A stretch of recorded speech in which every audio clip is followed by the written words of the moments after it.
Exploration of Gothic architecture.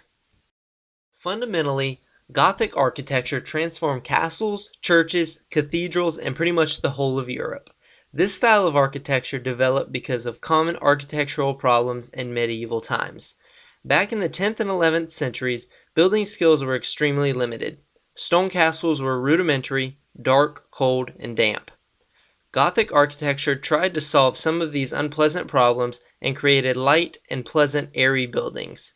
Before the Gothic, architecture was functional. Now, architecture became beautiful. Buildings, particularly churches and cathedrals, such as York Minster in York, England, the largest Gothic cathedral in Northern Europe, were rendered into awe-inspiring places of piety and worship as a result of their phenomenal Gothic design. Many castles adopted some of the characteristics of Gothic architecture too. They became transformed from dank living environments into majestic, light, and pleasant residences for the lords and ladies within.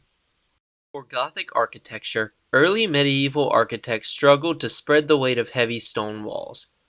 This meant that most towers needed to be short and buildings thin, otherwise the sheer weight of the higher levels would collapse into themselves.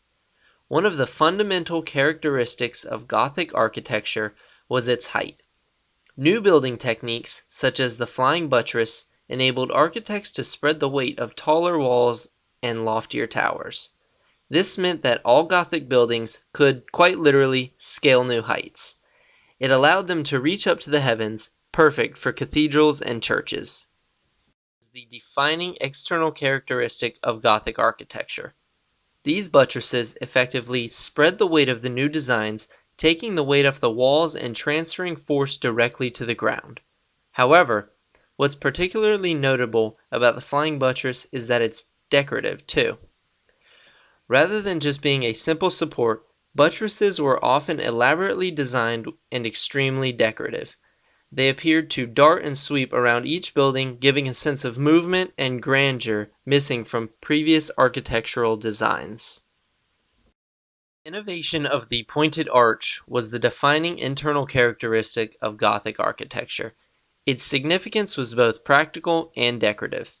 The pointed arch effectively distributed the force of heavier ceilings and bulkier designs and could support much more weight than previous simple pillars. The stronger arches allowed for much more vertical height too. They literally reached up to the heavens. The Gothic arch wasn't just a workhorse. It had an aesthetic value and beauty which influenced many other features of Gothic design, most notably the vaulted ceiling, which I'll tell you about in the next slide. The vaulted ceiling was an innovation which led on from the achievements of the pointed arch. Irregular vaulted ceilings utilized the technology of the pointed arch to spread force and weight from upper floors. The arch also provided the impression of height and magnificence, giving the vaulted ceiling a feeling of grandeur and elegance. The distribution of force within the vaulted ceiling enabled vaults to be built in different shapes and sizes too.